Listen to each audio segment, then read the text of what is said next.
Assalamualaikum warahmatullahi wabarakatuh. Masya Allah, alhamdulillahirabbil alamin wa bihi nasta'in ala umuri dunya waddin. Wassalatu wassalamu ala asyrofil anbiya'i wal mursalin wa ala alihi wa sahbihi ajma'in. Rabbi shrah li sadri wa yassir li amri wa hlul 'uqdatam min lisani yafqahu qawli. Apa kabar Ibu semuanya? Adik-adik apa kabar? Udah libur sekolahnya? Oh belum, besok sekolah lagi hari Senin. Masya Allah. Bagaimana puasanya hari ini? Alhamdulillah. Mungkin 1 tahun yang lalu saya pernah datang kemari. Ada yang pernah datang kemari? Mau saya datang? Boleh tunjuk tangan? Masya Allah. Sekarang kita lagi pada hari ini di suasana yang berbeda, suasana Ramadan. Alhamdulillah. Biasanya saya datang ke satu kota itu 4 tahun atau 5 tahun sekali Bu. Tapi Masya Allah datang kemari ini baru 1 tahun yang lalu datang lagi kemari. Ya, karena keindahan alam sangat luar biasa. Senang sekali bertemu dengan teman-teman semuanya yang saya hormati, Bapak Abu Hari Hamsyah selaku staf ahli Gubernur Provinsi Maluku Utara. Assalamualaikum. Yang saya hormati Bapak Muhammad Miftah selaku Kepala BKD Maluku Utara. Assalamualaikum Bapak. Yang saya hormati Bapak Auliadi selaku Kepala Balitbangda Maluku Utara. Yang saya hormati Bapak Rahman selaku Kepala Biro Administrasi Pimpinan Kedua Majelis Ta'lim Sofrul Khairat dan Ibu Ruwaidah Sanaji. Assalamualaikum. Dan juga Ketua DKM Sofrul Khairat Bapak Samun Janidi dan semua teman-teman yang tidak saya sebutkan sama-sama. Alhamdulillah sudah memasuki hari berapa Ramadan ini? 10 Ramadan. Masya Allah. Semalam tarawih di sini teman-teman sekalian. Bagaimana safnya masih penuh atau sudah semakin maju safnya di sini? Semakin penuh, masih penuh. Masya Allah, alhamdulillah. Di beberapa masjid saf sudah makin maju, sudah semakin berkurang rasa semangat orang-orang untuk menjalankan ibadah di bulan suci Ramadan. Makanya kita minta kepada Allah, ya Allah, memasuki hari 10 malam kedua ini, 10 hari kedua ini ya. 10 kedua ini mudah-mudahan kita tetap semangat, Allah memberikan keistiqamahan insyaallah. Baik, teman-teman yang dirahmati oleh Allah Subhanahu wa taala, mari kita langsung saja masuk kepada pembahasan kita pada hari ini. Hari ini tema yang diberikan oleh Ramadan mengembalikan manusia ke dalam fitrahnya. Saya mau tanya dulu kepada teman-teman di sini. Apa yang dimaksud dengan fitrah? Apa fitrah manusia itu teman-teman semua? Fitrah diri kita itu apa teman-teman semua? Menurut pandangan Islam, setiap manusia yang lahir di muka bumi ini semuanya dalam keadaan fitrah. Apa itu maksudnya? Semua manusia yang lahir dalam keadaan fitrah maknanya adalah dia dalam keadaan yang suci. Semua bayi dalam keadaan yang suci. Semua bayi dalam keadaan tanpa dosa. Semua bayi yang lahir dalam keadaan tunduk kepada Allah Subhanahu wa taala. Walaupun ada yang mengatakan orang tuanya orang tua yang berbuat dosa, namun dosa tidak diwariskan. Anak-anak yang lahir semua suci bersih. Anak-anak tidak membawa dosa dari kedua orang tuanya. Semua manusia lahir dalam keadaan fitrah. Namun dalam perjalanannya orang tuanya lah yang kemudian menjadikan dia yang lain-lain, menjadikan dia yang kemudian tidak tunduk patuh kepada Allah, atau lingkungannya yang membuat dia tidak tunduk patuh kepada Allah. Dulu sebelum kita berada di alam rahim, teman-teman semua, kita memiliki yang namanya alam ruh. Di dalam alam ruh ini kita diminta perjanjian oleh Allah Subhanahu wa taala. Allah bertanya kepada kita, "Alastu birabbikum?" Benarkah aku ini Tuhanmu? Kemudian kita menjawab, "Qalu bala syahidna." Benar kami bersaksi ya Allah. Jadi teman-teman semua, sebelum masuk ke alam dunia seperti yang saat ini, kita sudah berada di alam ruh dan Allah sudah bertanya kepada kita, "Benarkah aku ini Tuhanmu?" Lalu kita mengatakan, "Benar ya Allah, kami bersaksi." Jadi sudah sejak alam rahim kita bersaksi bahwa Allah Subhanahu wa taala adalah Tuhan kita dan kita berjanji untuk tunduk patuh kepada Allah Subhanahu wa taala. Makanya setiap manusia yang lahir mereka semua dalam keadaan fitrah. Allah Subhanahu billahi minasyaitonir rajim. Fa'aqim wajhaka lid-din hanifa fitratallahi allati fatara an-nasa 'alayha la tabdila li khalqillah dzalika ad-dinul qayyim walakinna aktsara an-nasi la ya'lamun. Maka hadapkanlah wajahmu dengan lurus kepada agama Allah, tetaplah atas fitrah Allah yang telah menciptakan manusia. Menurut fitrah itu tidak ada perubahan kepada fitrah Allah. Itulah agama yang lurus, tetapi kebanyakan manusia tidak mengetahui. Jadi manusia semuanya terlahir dalam keadaan fitrah, yakni sudah berada dalam agama yang lurus ini, sudah mengakui Allah Tuhan kita, dan kita berjanji untuk tunduk patuh kepada Allah Subhanahu wa taala. Dan teman-teman sekalian, manusia ini oleh Allah Subhanahu wa taala, sebelum kita masuk ke pembahasan Ramadan, dibekali potensi-potensi yang sama dalam berbuat baik maupun dalam berbuat buruk. Dia lahir dalam keadaan fitrah, dalam keadaan bersih dan suci, namun dibekali oleh Allah Subhanahu wa taala potensi-potensi untuk berbuat baik maupun berbuat buruk. Seorang manusia diberikan oleh Allah fitrah untuk atau kemampuan untuk dapat membedakan mana yang baik, mana yang buruk. Ya. Teman-teman lihat dalam surah Asy-Syams ayat 7 sampai 8. Allah Subhanahu wa taala berfirman, "A'udzu billahi minasyaitonir rajim. Wa nafsin wa ma sawwaha." Dan jiwa serta penyempurnaan ciptaannya, fa'alhamaha fujuraha wa taqwaha. Dan Allah mengilhamkan kepada jiwa jalan kefasikan dan jalan ketakwaan. Jadi manusia itu dikasih potensi, kau berbuat buruk bisa, kau berbuat baik bisa, kau memilih, dan hatimu yang memilih itu nantinya. Ya, manusia ini makhluk yang sempurna ciptaan Allah Subhanahu wa taala, teman-teman sekalian. Allah memberikan dia hati, Allah memberikan dia kemampuan akal untuk membedakan yang baik dan yang buruk. Namun fitrahnya dia baik, fitrahnya dia suci, fitrahnya dia bersih. Namun kadang-kadang ada hawa nafsu syahwat atau perkembangan lainnya yang akan senantiasa mengajak dia pada perbuatan-perbuatan yang buruk. Makanya Allah katakan, Rasulullah katakan apa dalam hadis riwayat Bukhari Muslim, ingatlah bahwa di dalam jasad manusia itu ada segumpal daging, ya. Maka kalau dia baik, segumpal daging itu baik, semuanya akan baik. Kalau segumpal daging itu rusak, semuanya akan rusak. Apa itu? Bahwa itu adalah hati. Jadi manusia itu dibekali oleh hati oleh Allah Subhanahu wa taala. Hati itu nanti yang membedakan. Dia gelisah kalau dia melakukan keburukan, dia bersemangat kalau dia melakukan amal saleh. Harusnya seperti itu. Ya. Imam Ibnu Qayyim Al-Jauziyah rahimahullah, teman-teman sekalian, membagi hati jadi 3. Kita lihat hati kita ini di posisi yang mana. Ada yang namanya qalbun salim, hati yang sehat. Hati yang sehat ini bersegera dalam kebaikan, senang dalam mendengarkan nasihat kebaikan, senang datang ke masjid, senang dalam melakukan amal-amal saleh. Hatinya sehat. Ya, ketika mendengarkan ayat-ayat suci Al-Quran, bergetar hatinya, bertambah kuat keimanannya, hatinya sehat. Namun ada jenis hati yang kedua, hati-hati, yakni qalbun marid, hati yang sakit. Dan yang paling parah adalah, yang paling buruk adalah qalbun mayyit, hati yang mati. Dikasih nasihat kebaikan gak mau dengar, gemar dalam melakukan kemaksiatan, apalagi setelah melakukan kemaksiatan dia berbangga dengan dosa-dosanya. Qalbun marid, hati yang sakit, atau qalbun mayyit, hati yang sudah mati. Nasihat kebaikan dia tak dengar lagi. Bulan suci Ramadan datang, dia tidak bersegera dalam kebaikan demi kebaikan. Bulan suci Ramadan, ada Ramadan, gak ada Ramadan, sama saja baginya. Bisa saja ini hatinya sakit atau hatinya mati, gak terpengaruh. Ketika orang lain berbuat kebaikan, gak terpengaruh kepada dirinya, gak berpengaruh kepada hatinya. Gak mau dia bersegera dalam kebaikan. Yang sehat adalah qalbun salim. Qalbun yang sehat ini, hati yang sehat ini membuat kita semangat jadi orang-orang baik. Inilah yang kita butuhkan teman-teman sekalian di saat-saat sekarang ini. Apalagi di bulan suci Ramadan ini, orang yang memiliki hati yang sehat, hati yang bersegera pada kebaikan, dia beruntung. Kenapa? Karena dia akan bersemangat dengan puasanya. Dia akan bersemangat dengan tadarusnya. Dia akan bersemangat dengan qiyamul lailnya. Dia akan bersemangat dalam sedekahnya di bulan suci Ramadan ini. Ada pepatah mengatakan setiap bani Adam, setiap anak Adam itu berbuat salah.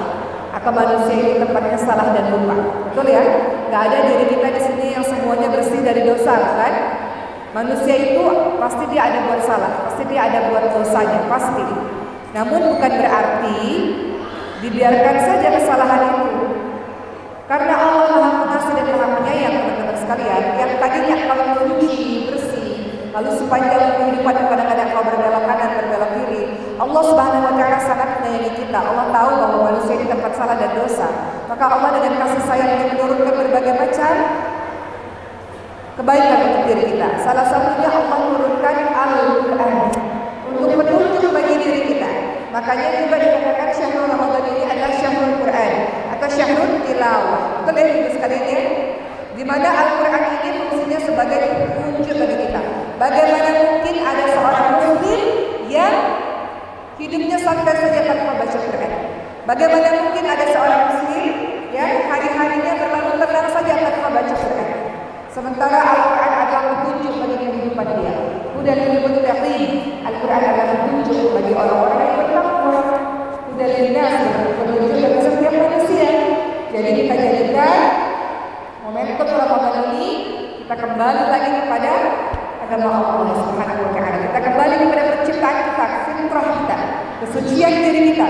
Kita mau jadi orang yang baik, mau jadi hamba Allah yang lebih baik, mau jadi istri yang lebih baik, mau jadi ibu yang lebih baik, mau jadi anak yang lebih baik, mau jadi anggota masyarakat yang lebih baik. Ini momentum Ramadan, teman-teman sekalian. Baik, sekarang kita akan bahas mengenai Ramadan itu sendiri. Setelah kita tahu, asalnya kita ini adalah orang yang taat tunduk patuh kepada Allah Subhanahu wa Ta'ala. Namun dalam menjalankan hidup, orang kita menjadikan kita yang lain-lain atau pergaulan kita membuat kita berbelok kepada jalan Allah. Ramadan ini momentum kita kembali lagi kepada jalan Allah Subhanahu wa Ta'ala. Teman-teman sekalian, Rasulullah SAW ingatkan, celakalah bagi orang-orang yang ketika berlalu Ramadan, namun dia tidak diampuni dosa-dosanya oleh Allah Subhanahu wa Ta'ala. Terlalu banyak kebaikan Allah di Ramadan, namun dia mensia-siakan begitu saja. Dia puasa hanya sekedar menahan lapar dan haus saja, tapi anggota badan masih bermaksiat. Padahal yang namanya berpuasa itu adalah tidak hanya sekedar menahan lapar dan haus, tapi juga menahan anggota badan dari berbuat maksiat kepada Allah Subhanahu wa Ta'ala. Yang biasanya mata memandang hal-hal yang dibenci Allah, di bulan Ramadan ini puasakan mata ini untuk tidak melihat hal-hal yang dibenci oleh Allah. Lisan yang biasanya berbicara tanpa berpikir terlebih dahulu sehingga menyakiti orang lain, puasakan lisan ini supaya jangan banyak bicara dengan hal-hal yang tidak ada manfaatnya. Jadi Ramadan bukan hanya puasa menahan diri dari lapar dan haus saja, tapi puasakan anggota badan dari berbuat maksiat kepada Allah Subhanahu wa Ta'ala. Sebelum saya lanjut, silakan bagi para panitia yang ingin mengirimkan kotak infak, kita berikan infak terbaik kita di bulan suci Ramadan ini supaya Allah Subhanahu wa Ta'ala melihat kita sebagai orang-orang yang bersungguh-sungguh dalam beramal saleh.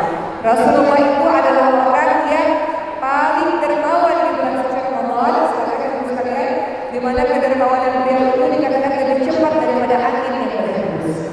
Jadi Ramadan ini sedangkan kita beramal saleh dengan amal yang sebaik-baiknya. Teman-teman yang dirahmati oleh Allah Subhanahu wa Ta'ala, memasuki bulan suci Ramadan di 10 hari kedua ini, banyak dari kita yang bertanya, Ramadan itu maknanya apa sih? Ramadan itu berasal dari kata Ar-Ramadhan yang artinya panas. Di Jazirah Arab biasanya kalau bulan suci Ramadan dia panas. Saking panasnya bisa membakar sesuatu, seperti panas itu bisa membakar dedaunan yang kering. Maka diharapkan bulan suci Ramadan adalah bulan di mana bisa membakar semua dosa-dosa kita dengan amal-amal saleh. Manusia bukan hanya bersih, bukan hanya suci, namun dalam perjalanan hidupnya dia punya banyak salah, punya banyak dosa. Dan Allah inginkan agar itu dihapus. Di bulan suci Ramadan ini dibakar dosa-dosa itu dengan berbagai macam amal saleh yang Allah lipat gandakan pahalanya. Semua orang di bulan suci Ramadan bersemangat dalam melakukan amal saleh. Maka kita jangan ketinggalan. Fastabiqul khairat, berlomba-lomba dalam kebaikan. Semua orang puasa, kita pun berpuasa dengan puasa yang betul. Semua orang tarawih, maka kita pun tarawih. Tarawih bagi perempuan yang terbaik di mana sih? Tarawih yang terbaik bagi perempuan memang di rumahnya memang. Wakonan di buyutikunna. Ya, memang wanita paling baik berada di rumahnya. Dan teman-teman sekalian, di satu sisi kita harus memahami bahwa tarawih itu hanya 1 tahun sekali.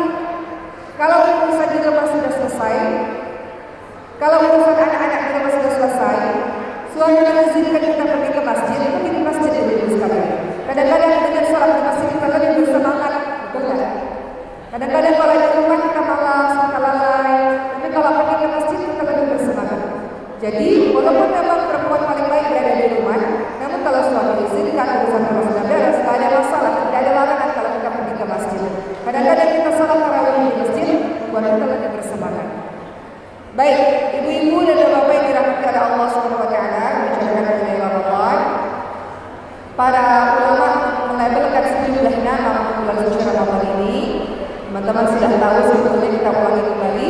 Syahrul Ramadan disebut juga sebagai Syahrullah, bulannya Allah. Segala sesuatu yang disebutkan dengan nama Allah pasti dia mulia. Syahrullah, bulannya Allah mulia. Kitabullah, Al-Quran itu mulia. Baitullah, rumahnya Allah Ka'bah itu mulia. Khalilullah, kasihnya Allah, Nabi Ibrahim atau Nabi Muhammad SAW itu mulia. Jadi bulan suci Ramadan dijuluki juga sebagai Syahrullah, bulannya Allah Subhanahu wa taala. Bulan Ramadan dijuluki juga sebagai Syahrul Siyam, bulan puasa. Ibu-ibu, kata Sayyidina Ali bin Abi Thalib, ikatlah ilmu dengan tulisan supaya ilmu tidak masuk kuping kanan keluar kuping kiri. Kalau sekiranya ada yang penting, buka catatannya dan kemudian tulis supaya kita teringat akan ilmu tersebut sehingga kita bisa sampaikan kepada yang lain. Jadi saya ucapkan terima kasih bagi teman-teman yang menulis ceramah pada hari ini, menandakan teman-teman sungguh-sungguh dalam mendengarkannya dan sungguh-sungguh akan menyampaikan kepada yang lain. Ya, baik. Saya lanjutkan lagi. Bulan suci Ramadan dijuluki dengan Syahrullah, bulannya Allah. Bulan suci Ramadan dijuluki apa lagi ibu sekalian? Syahrul Tilawah atau Syahrul Quran. Bulan suci Ramadan juga dijuluki Syahrul Siyam, bulannya orang-orang berpuasa.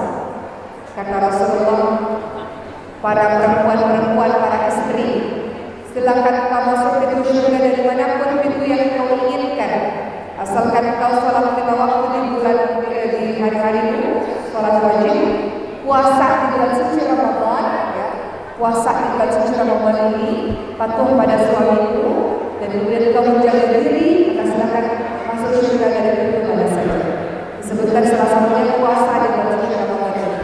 Jadi kembali lagi, bulan suci Ramadan dijuluki juga sebagai Syahrul Siyam, bulan puasa, bulan orang-orang berpuasa. Bulan suci Ramadan dijuluki juga sebagai Syahrul Rahmah, bulan Allah banyak menurunkan rahmat, menurunkan kasih sayang. Semua amal ibadah dilipat gandakan oleh Allah Subhanahu wa taala. Allah melipat gandakan 10 sampai 700 kali lipat, apalagi di bulan-bulan puasa ini. Allah lipat gandakan luar biasa. Namun khusus puasa, pahalanya menjadi tanggungan Allah. Allah yang balas. Kenapa Allah yang balas? Karena orang-orang yang berpuasa meninggalkan hawa nafsu syahwatnya dari Allah, karena Allah. Maka Allah yang membalas. Pahala balas itu artinya unlimited. Gak lagi berapa kali lipat, sudah unlimited. Karena biasanya orang-orang yang puasa pasti di dalamnya dia melakukan berbagai macam ketaatan. Dia akan malu melakukan dosa. Aku ini puasa tapi kok mencuri, malu. Aku puasa tapi kok berzina, gak mungkin. Aku puasa ini kok tapi korupsi, mencuri, gak mungkin. Jadi orang yang biasanya puasa pasti di dalam dirinya malu melakukan kemaksiatan. Karena puasa menjadi benteng dan perisai baginya untuk melakukan berbagai macam dosa. Puasa pula teman-teman sekalian mengecilkan aliran saluran darah, di mana para syaitan itu masuk melalui aliran darah. Karena puasa aliran darah itu jadi kecil, jadi sempit. Itu yang membuat kita jadi malas untuk melakukan maksiat ketika puasa dan membuat kita selamat dalam kebaikan ketika kita berpuasa. Makanya orang-orang yang berpuasa pasti di dalamnya dia melakukan banyak amal saleh. Itu sebabnya orang-orang yang puasa pahalanya menjadi tanggungan Allah. Allah yang balas, kita tidak tahu lagi berapa kali lipat. Pun orang-orang yang puasa pasti dia orang-orang yang sabar. Makanya Syahrul Ramadan dijuluki juga sebagai Syahrul Sabr, bulannya sabar. Ibu-ibu ketika puasa kan sabar, betul? Sabar dalam menahan lapar, sabar dalam menahan haus, sabar dalam tidak mau berbuat maksiat, sabar tidak mau marah-marah, sabar tidak mau mengucapkan kata-kata kotor, kata-kata keji, dan sebagainya. Ibu-ibu lihat dalam surah As-Zumar ayat 10, orang-orang yang sabar diberikan oleh Allah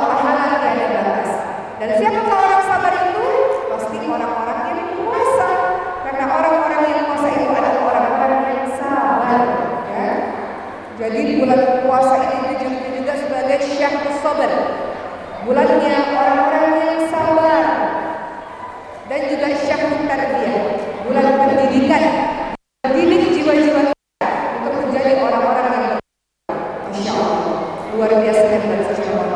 Ada banyak dai dan dai para penceramah berikan kita tausiah mengenai keutamaan Ramadan dan sebagainya. Namun tinggal diri kita, teman-teman sekalian. Jangan sampai ilmu itu masuk kuping kanan, keluar kuping kiri. Bersemangat kembali, sisa 20 hari lagi yang belum tentu kita bertemu lagi dengan Ramadan. Saya mau tanya pada ibu semua di sini, sudah berapa kali khatam Al-Quran? Ada yang sudah 1 kali khatam? Masya Allah. Di belakang ibu panitia sudah 1 kali khatam. Ada yang sudah 2 kali khatam? Belum ada? Kita buat target selama 1 bulan ini mau berapa kali khatam? Dia harus lebih banyak dibandingkan dengan bulan-bulan sebelumnya, ibu sekalian. Kadang-kadang kita bertanya, kenapa ada orang yang 10 hari kok bisa 1 kali khatam? Masya Allah. Berarti 1 hari dia baca 3 juz. Banyak sekali, memangnya bisa? Bisa. Kalau dia membaca Quran dengan lancar, dengan fasih. 1 juz itu mungkin 1 hari, 1 juz itu kalau dia lancar 30 menit, 40 menit sudah selesai 1 juz. Jadi kurang lebih dalam waktu 2 jam, 3 jam dia sudah selesai 3 juz itu dalam waktu 1 hari. Di mana posisi kita, teman-teman sekalian? Saya berkeliling berbagai macam tempat, saya suka tanya mau berapa kali khatam di Ramadan. Rata-rata mereka mengatakan mau 3 kali khatam. Artinya dalam 10 hari sudah 1 kali khatam. Itu pun nanti kalau dipotong haid tinggal tersisa 20 hari saja. Ya, kita membaca Al-Quran. Jadi ayo wastabiqul khairat, berlomba-lomba dalam kebaikan. Ayo, sudah 10 hari berlalu ini. Kemana saja kita selama ini? 10 hari ini sudah ngapain saja? Bermuhasabah dan introspeksi diri. Nanya kepada Allah Subhanahu wa taala di sepertiga malam terakhir. 10 hari ini mau kemana saja ya Allah? Kau belum khatam Quran ini. 10 hari ini mau kemana saja ya Allah? Apakah ada tarawih bolong-bolong misalnya? Ataukah ada amal-amal soleh yang belum sempurna ya Allah? Minta sama Allah kekuatan supaya Allah berikan kekuatan untuk melaksanakan 20 hari yang tersisa semuanya. Jadi lagi-lagi kita sudah tahu bulan suci Ramadan dijuluki syahrullah, syahrul Quran, syahrul tilawah, syahrul maghfirah, bulan penuh ampunan, syahrul rahmah, syahrul siyam, syahrul apalagi sabar, syahrul tarbiyah, syahrul jud, bulan yang kedermawanan. Banyak orang yang berlomba-lomba ingin bersedekah di bulan suci Ramadan. Maka kita termasuk salah satunya insyaallah. Sedekah baik di waktu lapang maupun di waktu sempit. Ciri-ciri orang bertakwa dalam surah Ali Imran 133 sampai 135, salah satunya mereka yang bersedekah, berinfak di jalan Allah. Di waktu dia ada dia sedekah, di waktu dia tidak ada pun, di waktu dia sempit pun dia bersedekah di jalan Allah Subhanahu wa taala. Orang yang datang kepada menawarkan silakan kalau ingin membantu pesantren seperti pada hari ini, insyaallah bagi ibu yang mau membantu pesantren. Ketahuilah ibu sekalian, atau siapapun nanti yang datang kepadamu, ya, untuk mengingatkan kepada kita bersedekah, mereka bukan orang yang meminta, namun mengajak untuk kita beramal saleh bersama-sama ibu sekalian. Uang-uang atau sedekah yang kita letakkan di jalan Allah tidak akan kemana-mana. Allah ingatkan bahwa berinfak kepada sesama manusia, maka Allah akan berinfak kepadamu. Dan teman-teman semua sudah tahu bagaimana keajaiban sedekah itu kepada diri kita. Sedekah bisa menolak bala, menolak bencana. Sedekah memperbanyak rezeki, perbanyak harta dari arah yang tak sama-sama, teman-teman sekalian.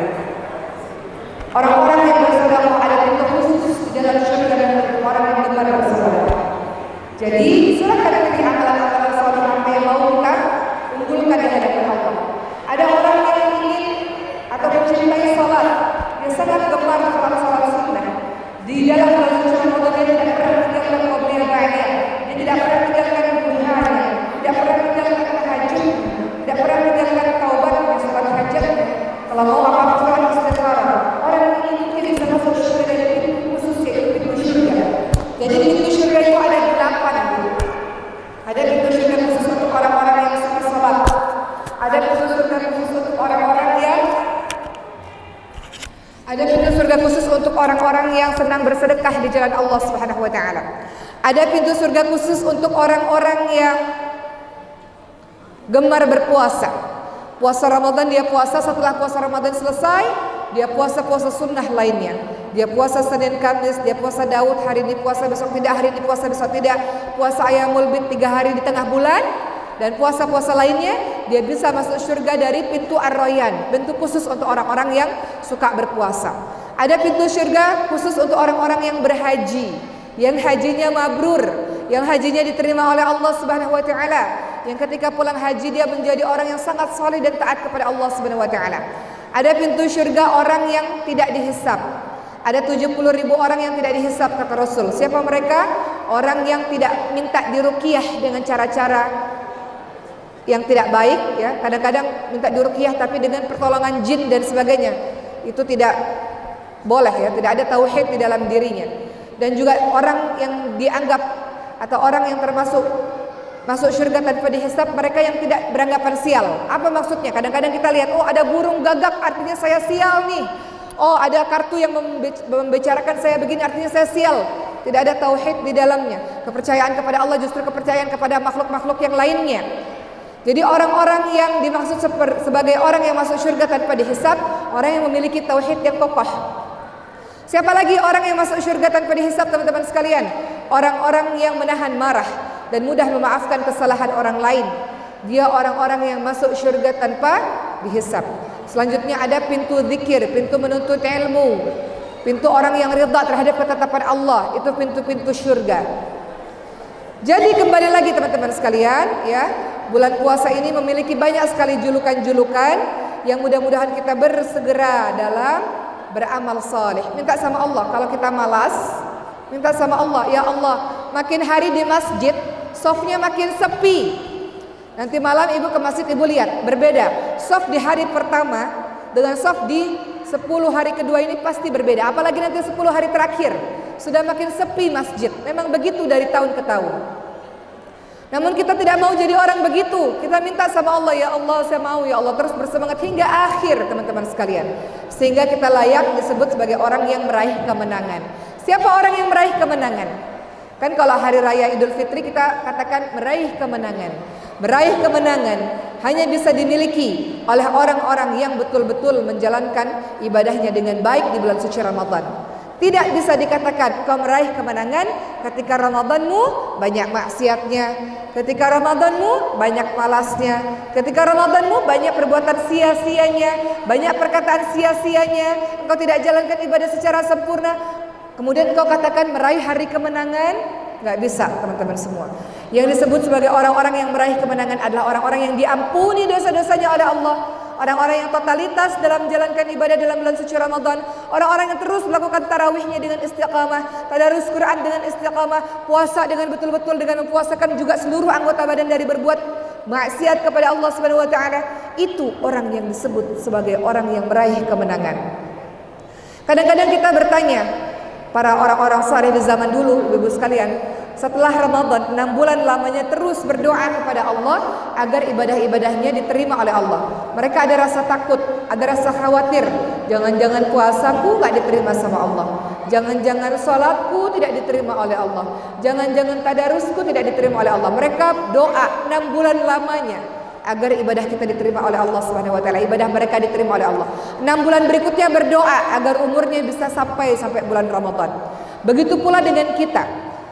Bagaimana cara kita tahu bahwa kita ini amal ibadahnya diterima oleh Allah di bulan Ramadan atau tidak? Caranya adalah pasca Ramadan engkau masih istiqamah. Kalau setelah Ramadan kau masih qiyamul lail, setelah Ramadan kau masih terus berpuasa, setelah Ramadan kau masih terus membaca Al-Quran, maka itu ciri ibadahmu diterima oleh Allah Subhanahu wa taala. Karena ibadah yang diterima oleh Allah akan membuahkan ibadah-ibadah yang lainnya. Pasca Ramadan kau betul-betul jadi orang yang bertakwa, yang istiqamah menjalankan ibadah sebagaimana kau jalankan di bulan suci Ramadan. Tapi ada jenis orang yang lalai, teman-teman semua, masa bodoh dia. Ramadan gak ada Ramadan sama saja bagi saya. Dia puasa-puasa tapi gak sholat.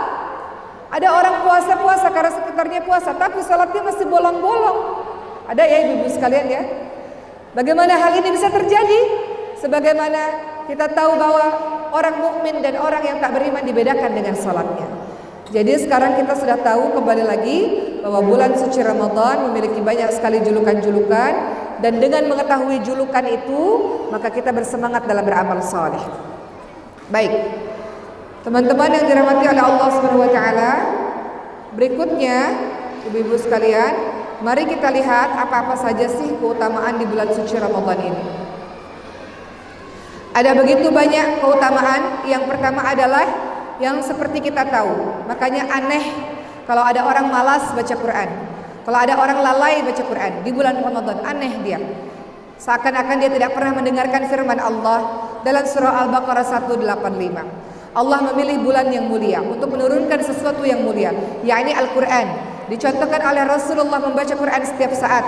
Begitu pula dengan kita seharusnya. Jangan sampai Indonesia ini mayoritas Islam, namun 60% orang-orangnya tidak mau baca Quran atau tidak bisa baca Quran. Gak bersyukur namanya. Kita tinggal di Indonesia, guru Quran banyak, masjid-masjid banyak. Yuk kita mulai baca Quran, kita mulai belajar Quran. Malu ibu-ibu sekalian, kalau sampai hari ini engkau belum juga menyentuh Al-Quranmu, malu. Anak-anak PAUD, anak-anak kecil sudah hafal sekian juz. Kemana saja kita? Masih ada waktu untuk kita untuk bersegera kembali kepada Quran. Keutamaan Ramadan seperti yang kita tahu, bulan diturunkannya Al-Quran. Dalam surah Al-Baqarah 185, Allah Subhanahu wa taala ingatkan, a'udzubillahi minasyaitonir rajim, syahrul ramadhan alladzi unzila fihi al-Qur'anu hudan lin-nasi wa bayyinatin minal huda wal furqan. Beberapa hari yang ditentukan itu ialah bulan Ramadan, bulan yang di dalamnya diturunkan permulaan Al-Quran sebagai petunjuk bagi manusia. Ibu-ibu, mohon izin sebelum saya bacakan lagi dalil-dalil Quran maupun hadis dan sebagainya, saya mau cerita karena biasanya ibu-ibu suka cerita. Ya, saya cerita dulu. Bagaimana mungkin ada seorang muslim yang mengabaikan Al-Quran dan pendidikan Al-Quran dalam kehidupannya, mengabaikan pendidikan Al-Quran dalam keluarganya. Saya punya satu cerita ibu-ibu sekalian. Ada seorang ayah dan ibu, seorang yang sangat sibuk dengan jabatan-jabatan yang sangat hebat di mata masyarakat. Mereka orang yang sangat luar biasa dan mereka sangat sibuk di luar. Mereka orang yang memasukkan anaknya memang ke sekolah agama dan mereka merasa aman dengan itu. Sehingga mereka sibuk di luar, memberikan pencerahan kepada orang lain di luar, memberikan pelatihan-pelatihan pendidikan kepada orang-orang lain di luar. Ibu-ibu tahu apa yang terjadi ketika ayah dan ibu ini tidak betul-betul sungguh-sungguh memperhatikan pendidikan Al-Quran kepada anak-anaknya. Dia merasa bahwa anakku sudah aman, masuk ke sekolah agama sudah aman. Setelah itu dia pulang ke rumah, ya sudah, pasti dia sudah menjadi anak yang saleh. Tiba-tiba orang tua ini dipanggil oleh kepala sekolah dari sekolah anaknya. Ibu-ibu tahu apa yang terjadi? Anak itu ternyata adalah seorang anak yang melakukan tindakan asusila sesama jenis dengan temannya di asrama. Ketika hal ini diberitahukan kepada orang tuanya kaget, malu, menangis, syok. Orang tua sesoleh mereka, orang tua sahabat mereka, ternyata Allah berikan ujian anaknya seperti itu. Akhirnya mereka merenung, mereka kemudian berpikir bahwa memang selama ini baik ayah maupun ibunya ya terlalu sibuk, ayah maupun ibunya terlalu sibuk dengan pekerjaan kesana kemari, tidak memperhatikan pendidikan sejak kecil di rumah. Sejatinya pendidikan itu di rumah ibu-ibu sekalian. Gak ada dari kecil waktu khusus bersama Al-Quran, bersama dengan keluarga dan anak-anak. Mereka percayakan masuk ke sekolah agama sudah percaya begitu saja. Sementara mereka lupa membentuk fondasi yang kokoh dari awal di rumah. Padahal Allah Subhanahu wa taala ingatkan dalam surah At-Tahrim ayat 6, ya ayyuhalladzina amanu qu anfusakum wa ahlikum nara waquduhan nas wal hijarah. Wahai orang-orang beriman, jagalah dirimu dan keluargamu dari api neraka yang bahan bakarnya manusia dan batu. Artinya, setiap orang tua, setiap keluarga harus punya waktu khusus bersama Al-Quran di rumah. Gak boleh kita hanya menyerahkan kepada sekolah, atau gak boleh kita rasa anak kita sudah baik-baik saja. Ibu dan ayah yang paling bertanggung jawab untuk membuat pendidikan agama di rumah. Maka bulan suci Ramadan menjadi momentum untuk kembalikan anak-anak kita sesuai fitrahnya, yakni yang tunduk taat kepada Allah. Balikan diri kita sesuai fitrahnya. Kita sibuk di luar kesana kemari, kita lupa di dalam rumah adalah orang-orang yang harus kita didik pertama kali, ibu sekalian. Anak-anak kita, keluarga kita adalah orang yang harus kita berikan perhatian penuh, tentang pendidikan agamanya. Maka di rumah ibu-ibu sekalian, silakan ada waktu khusus engkau berkumpul dengan keluargamu, waktu di mana buatlah halaqah Quran. Ya, mungkin ba'da maghrib atau sampai isya, mungkin ba'da subuh, tapi harus di rumah itu kita biasakan. Ada waktu khusus bersama Quran, ada waktu khusus membahas ayat-ayat Allah, ada waktu khusus menceritakan sirah-sirah.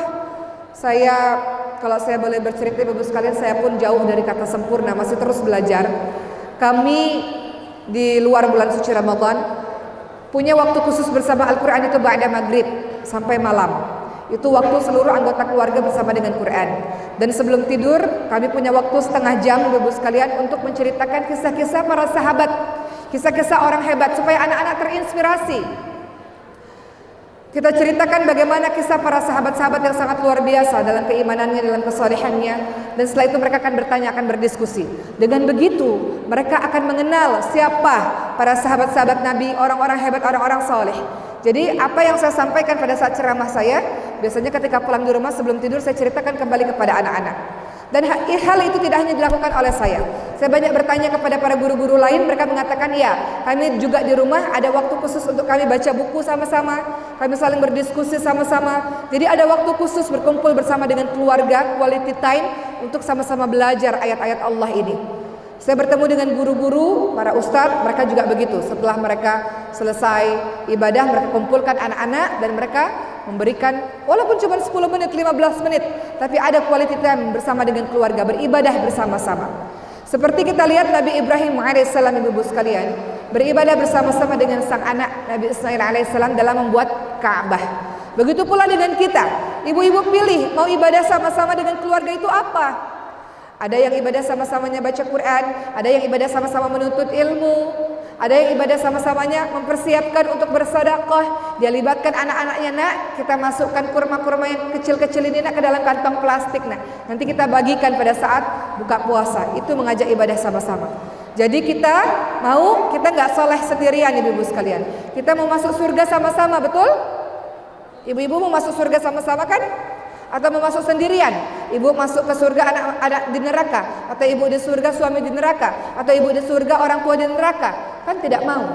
Kita saja kalau hari raya Idul Fitri, kita sampai rela pulang kampung kan? Orang-orang dari kota-kota pulang kampung untuk kembali kumpul bersama dengan keluarga, ya kan? Untuk kembali bisa reuni bersama dengan keluarga. Apalagi nanti di surga teman-teman sekalian. Kita mau masuk surga sama-sama, maka jadikan momentum Ramadan ini untuk kita bisa masuk surga bersama-sama dengan seluruh keluarga kita. Ya, di surga itu masya Allah bu ya. Semalam saya cerita sedikit ya, ibu-ibu sekalian. Sebelum sahur, saya berdoa kepada Allah Subhanahu Wa Taala. Saya teringat akan ayah saya dan saya berdoa untuk beliau. Semoga Allah mengampuni dosa-dosa beliau. Dan saya yang menghibur hati saya adalah saya tahu bahwa kematian ayah saya itu bukan selama-lamanya perpisahan. Akan ada waktu untuk kembali berkumpul bersama di syurganya Allah Subhanahu wa taala. Jadi kita orang-orang yang masih hidup ini, yang sudah ditinggal pergi oleh orang-orang yang kita cintai dengan kematian, justru itu menjadi motivasi bagi kita bersemangat supaya kita bisa pantas masuk surga, bisa ketemu lagi bersama dengan orang-orang yang kita cintai. Jadikan momentum Ramadan ini menjadi momentum muhasabah diri. Orang yang kita cintai sudah pergi kembali kepada Allah dan mereka akan bersama-sama dengan kita di syurganya Allah. Kita dikasih kesempatan oleh Allah untuk beramal salih, untuk memantaskan diri menuju ke syurga Allah Subhanahu wa taala. Teman-teman, sebelum saya bahas tentang Ramadan lagi, saya mau memberikan sedikit informasi supaya kita bersemangat di Ramadan ini, kita bisa melakukan yang maksimal supaya kita bisa masuk syurganya Allah. Teman-teman tahu ada berapa tingkatan syurga? Ada yang tahu ada berapa tingkatan syurga? Pintu syurga ada 8, namun tingkatan syurga itu ada 100 tingkatan. Dalam hadis riwayat Bukhari dijelaskan, syurga itu ada 100 tingkatan yang dipersiapkan oleh Allah Subhanahu wa taala. Jarak antara dua syurga yang berdekatan sejauh jarak langit dan bumi. Dan jika kalian meminta kepada Allah, ingat bahwa bulan puasa ini adalah bulan Allah kabulkan doa. Minta jangan tanggung-tanggung. Kata Rasul, kalau kalian berdoa mintalah syurga Firdaus, syurga yang paling tinggi. Itulah syurga yang paling tinggi yang di atasnya terdapat arsy milik Allah. darinya pula lah Firdaus bercabang-cabang sungai-sungai syurga. Jadi syurga itu bertingkat-tingkat. Kalau kadang-kadang ada ibunya yang saleh, anaknya yang biasa-biasa saja tapi masih dalam syurga. Ibunya di tingkatan syurga paling tinggi, misalnya anak di bawah. Ibu ini bisa menarik anak untuk sama-sama masuk syurga ke tingkatan yang sama. Para penghuni syurga itu saling bisa melihat ke tingkatan-tingkatan berikutnya. Makanya dikatakan ibu sekalian, kalau ada orang tua meninggal dunia, kemudian dia katakan pada Allah, ya Allah, kok saya naik lagi derajat syurga, naik lagi ke tingkatan syurga berikutnya, naik lagi ke tingkatan syurga yang lebih tinggi. Kenapa ya Allah? Kata Allah, sebab istighfar anak-anakmu di dunia. Anak-anakmu selama di dunia beristighfar untukmu sehingga engkau naik terus ke tingkatan syurga yang tertinggi. Jadi kita itu bisa naik ke tingkatan syurga yang tinggi, dan orang tua atau anak kita bisa naik ke tingkatan syurga yang tinggi kalau kita sama-sama masuk surga. Maka kita inginkan teman-teman sekalian, di bulan suci Ramadan ini menjadi momentum bagi kita semua mau masuk surga sama-sama ya Allah, sesuai fitrahnya kami ini. Kami ini lahir dalam keadaan suci, lahir dalam keadaan bersih, lahir dalam keadaan tunduk patuh kepada Allah. Kampung halaman kita itu di syurga, mau masuk ke syurga lagi. Namun syurga itu terlalu mahal ibu-ibu sekalian, gak bisa dimasuki hanya dengan begitu saja. Harus ada mujahadah kesungguhan di dalamnya, harus ada keseriusan di dalamnya dalam meraih syurga itu. Keseriusannya seperti apa? Memanfaatkan Ramadan ini dengan sebaik-baiknya, memanfaatkan Ramadan ini dengan sebetul-betulnya. Ya, jangan lalai seolah-olah kau merasakan bertemu lagi dengan Ramadan berikutnya. Jadi kembali lagi keutamaan Ramadan, tadi saya sudah bahas yang pertama, dia bulan diturunkannya Al-Quran. Artinya kita buat anggota keluarga kita di rumah, buat bagaimana waktu bisa bersama dengan Quran setiap saat. Quran itu engkau baca, engkau hafalkan, engkau tadabur, engkau amalkan, engkau ajarkan. Setiap dari kita, kata Rasulullah, khairukum man ta'allama al-Quran wa 'allamah. Sebaik-baik orang adalah orang yang belajar dan mengajarkan Al-Quran. Jadi ibu-ibu semua di sini harus punya murid ngajarin Quran, ngajarin Iqra, ngajarin huruf hijaiyah. Harus ada. Ngajarin anak, ngajarin adik, ngajarin tetangga, terserah, tapi harus ada. Dengan begitu kita bisa menjadi sebaik-baik orang. Di satu sisi kita belajar Quran dan kemudian kita kembali mengajarkan Quran.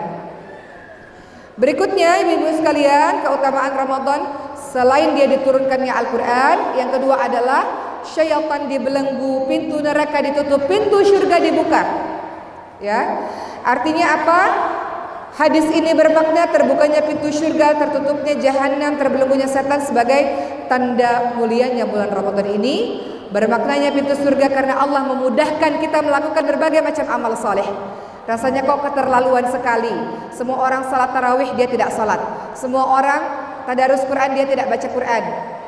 Dengan santainya dia melakukan pekerjaan-pekerjaan dunia tanpa memikirkan amal-amal ibadah. Padahal semua orang sudah menjadi peringatan baginya untuk mengingatkan dia beramal saleh, namun dia tidak lakukan itu. Nauzubillah min zalik. Mudah-mudahan kita bukan termasuk orang-orang yang seperti itu.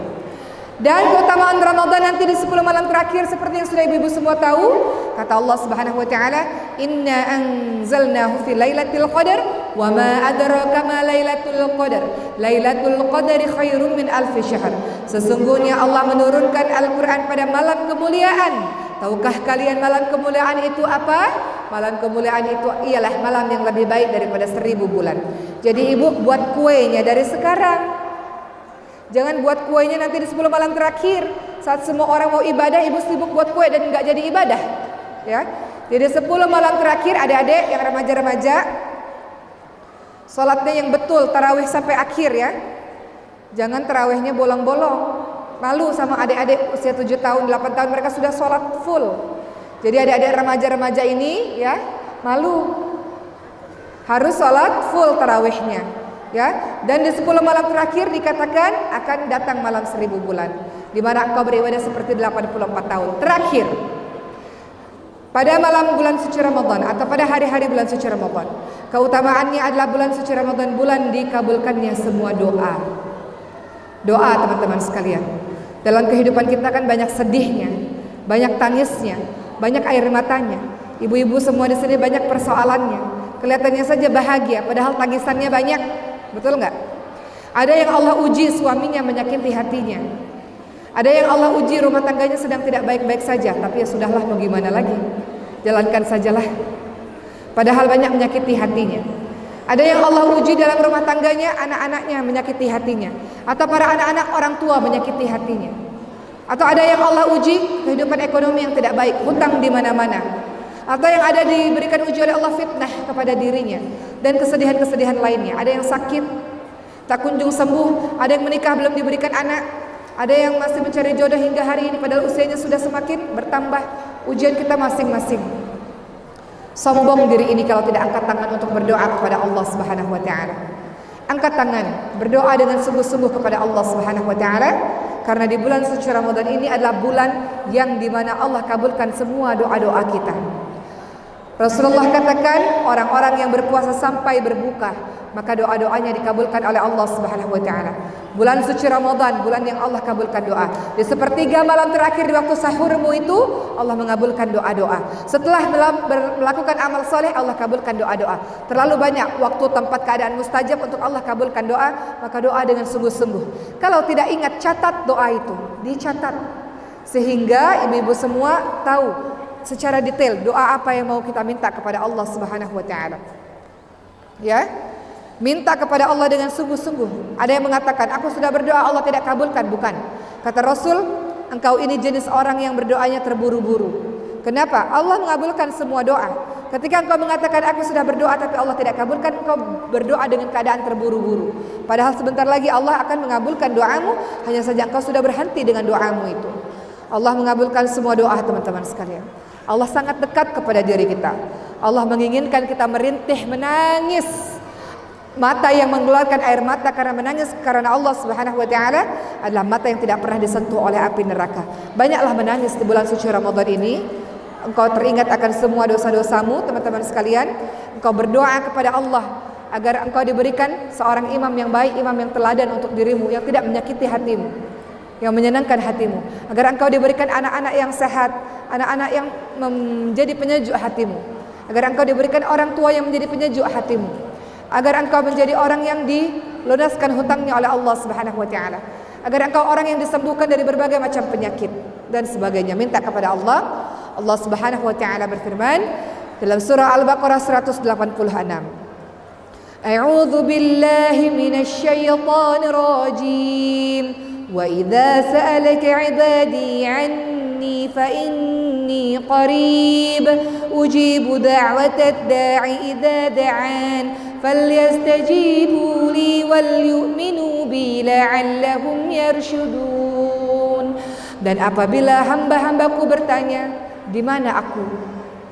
Di mana Allah? Engkau di mana ya Allah? Engkau ada di mana ya Allah? Engkau tidak lihatkah aku sedang susah ya Allah?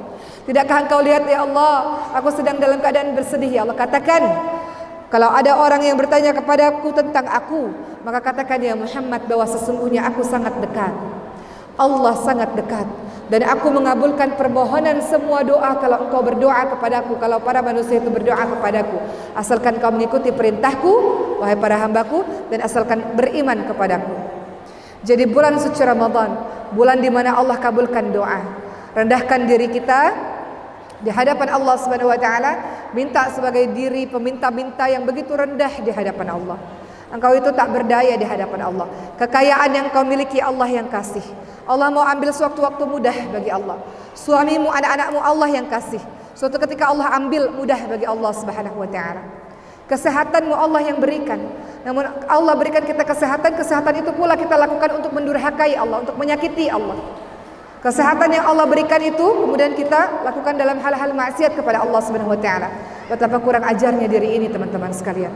Maka kita minta kepada Allah dengan sungguh-sungguh, kita hamba Allah yang tak berdaya, mau ya Allah agar kita bisa istiqamah melakukan ibadah di bulan suci Ramadan, agar puasanya betul dan istiqamah, agar tarawihnya istiqamah, agar baca Qur'annya istiqamah, insyaallah. Baik ibu-ibu sekalian, alhamdulillah saya sudah ceramah saya pada hari ini. Mudah-mudahan kita semua bersemangat dalam melakukan amal-amal saleh di bulan suci Ramadan. Mudah-mudahan kita menjadi orang-orang yang diampuni dosa-dosanya dan pantas untuk meraih hari kemenangan insyaallah. Terima kasih. Videonya akan saya putar kembali. Sebagian video ini sudah teman-teman lihat. Kita lihat kembali dan kita berikan sedekah terbaik kita. Alhamdulillah, insyaallah ini Sofifi ya ibu-ibu sekalian. Di Sofifi ini sudah akan hendak dibangun pesantren tahfidz Maskanul Huffaz ya, di mana pesantren ini bagi teman-teman yang berprestasi mereka punya banyak peluang untuk mendapatkan beasiswa kuliah di dalam maupun di luar negeri. Jadi insyaallah di berbagai macam tempat mudah-mudahan kita bisa memberikan kesempatan bagi seluruh anak-anak Indonesia untuk belajar Quran, dan setelah belajar Quran mereka bisa mewujudkan cita-cita mereka untuk terus belajar di tempat-tempat terbaik dan pulang kembali ke kampung halaman untuk membangun kotanya insyaallah. Baik, terima kasih, kita lihat video ini bersama-sama.